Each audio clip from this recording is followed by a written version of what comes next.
Hello and welcome to yet another video here on the YouTube channel STF Spelföreningen the Fellowship. My name is Andreas Norwegian Viking and this is my unboxing of the Gundabad Troll with scythe gauntlets and the Gundabad Troll with crushing clubs. So let's not waste any time and get straight to the actual review. So I do have bought myself 2 sets of each. So you will receive a nice review of both models in the same video. So here we go. Alright, so I am back and I have unpacked the box with my 2 Gundabad Trolls with scything gauntlets, and here are the bits of one Gundabad Troll. So as you can see, there are a total of 8 pieces for the actual troll, as well as the giant 80mm base. So let's just put all of these bits away and we'll start with the main body.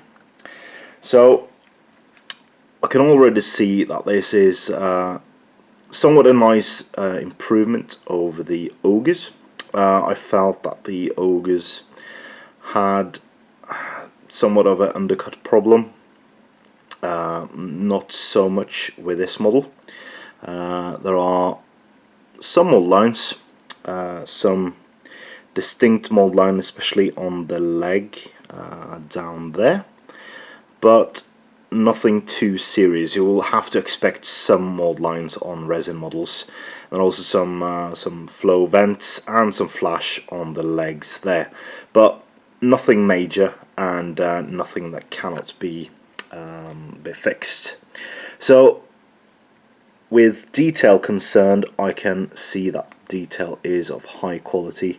The buckles, especially the small ones on the legs, they're all nicely preserved. No real miscasts on this part, and this is of course the big one. You can see how big it is. I just have a small model here for comparison. And this is a Chaos Sorcerer from early days, Warhammer, and it is absolutely huge. I can't wait to have my 4 assembled and ready to go. So this is the main body. Let's put that away. Now let's do the Scything gauntlets. So the Scything gauntlets are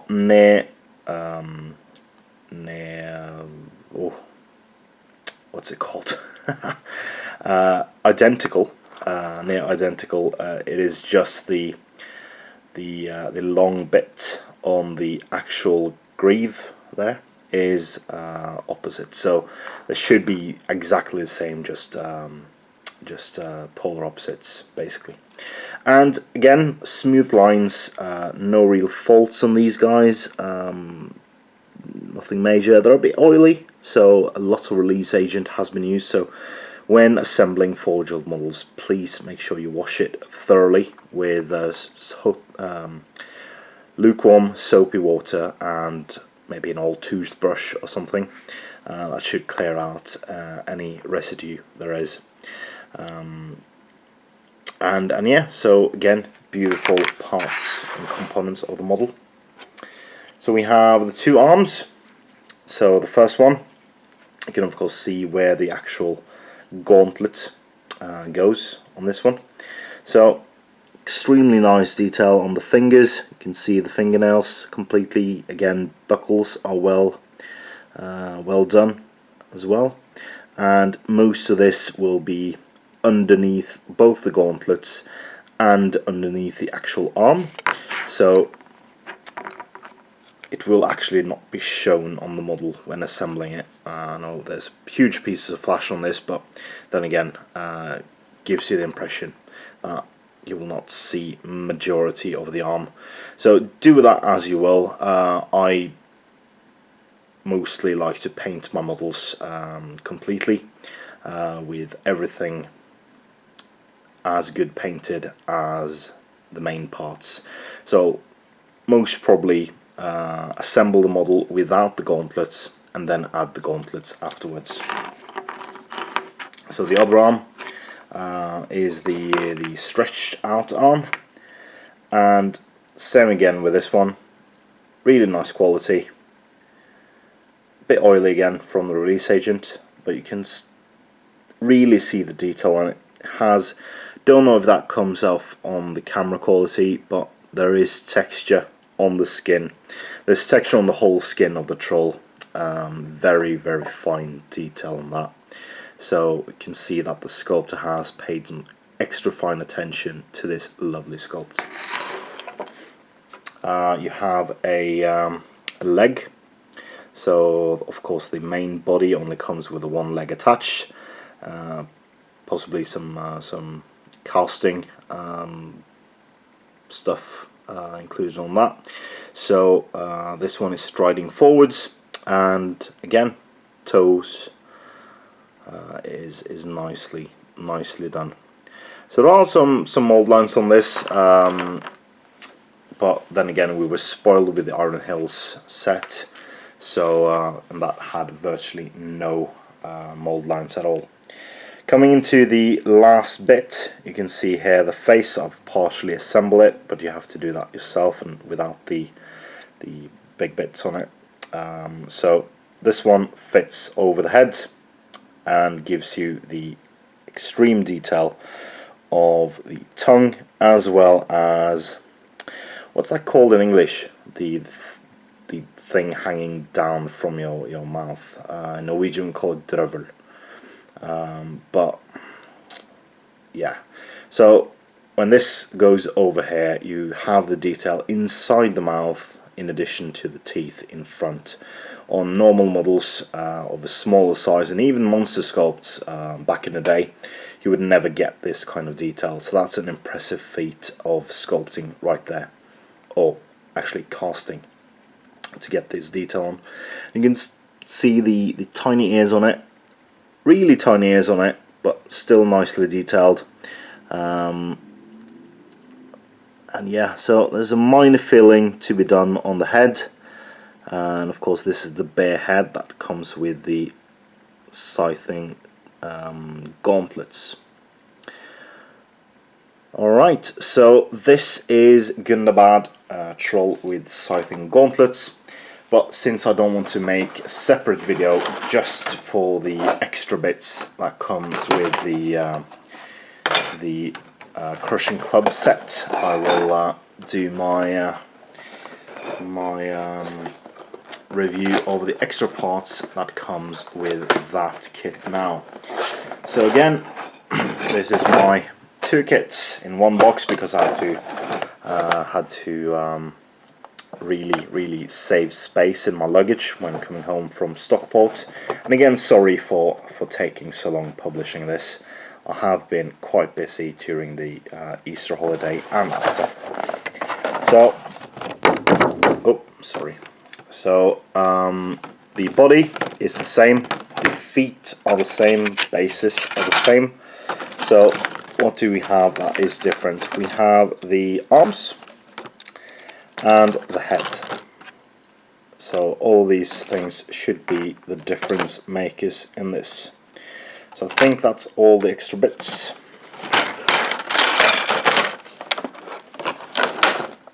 So we have an arm, the other arm,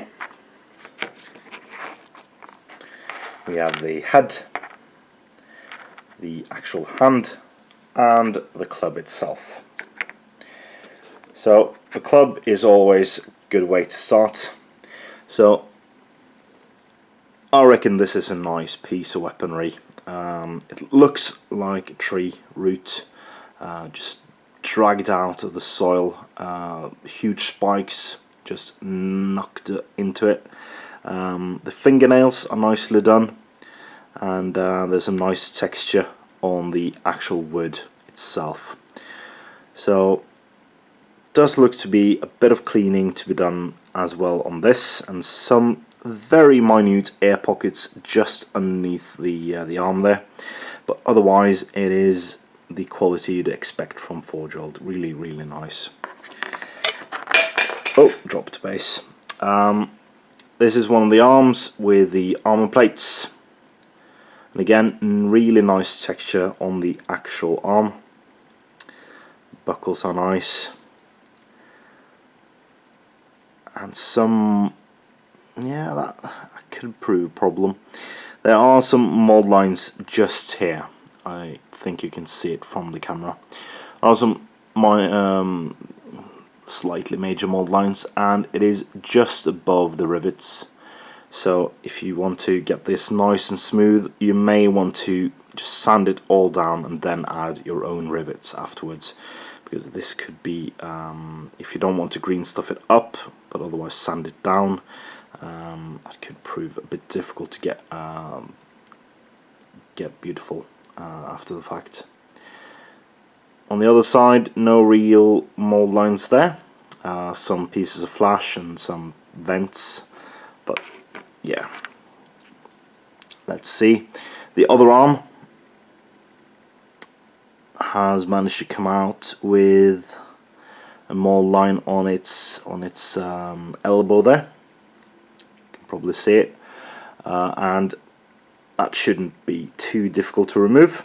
It is on the arm, so you would need to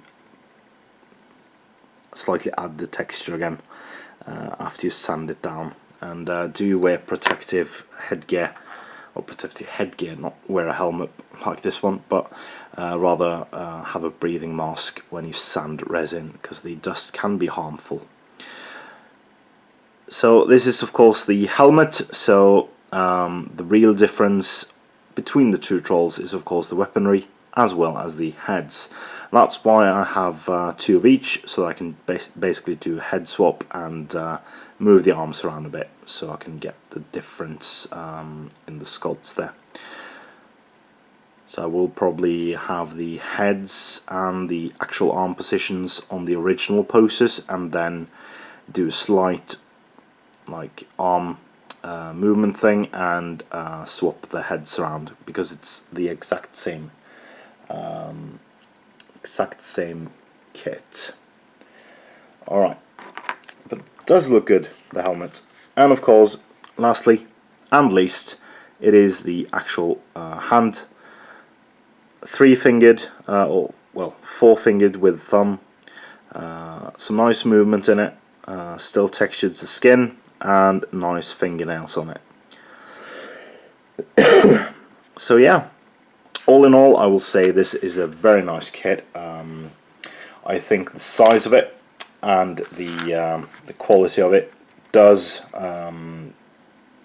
not make the price tag too high for my standards. I know there's a bit of controversy with discussions about prices. I don't think any of the Lord Rings Forge World models are too badly priced for what you get, and that's of course something we can discuss at a later time, but I do feel that these huge brutes of trolls, well, not the Troll brutes because they aren't out yet, but the Gundabad Trolls are not too badly priced for what you get.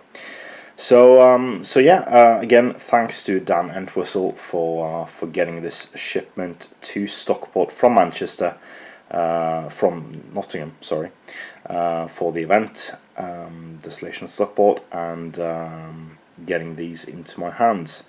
So if any of you would be so kind as to grab a Thranduil for me and send me that, so I can review that model and add it to my collection, that would be greatly appreciated, because I would like to have my hands on the new Thranduil before Ardacon, when I next stop over to Manchester. So that is it for this review. Hope you enjoyed it.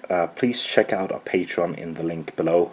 It does support us, and it will help us achieve our dream of having a YouTube studio going forwards. And as always guys, please comment, like, share and subscribe, and support your hobby.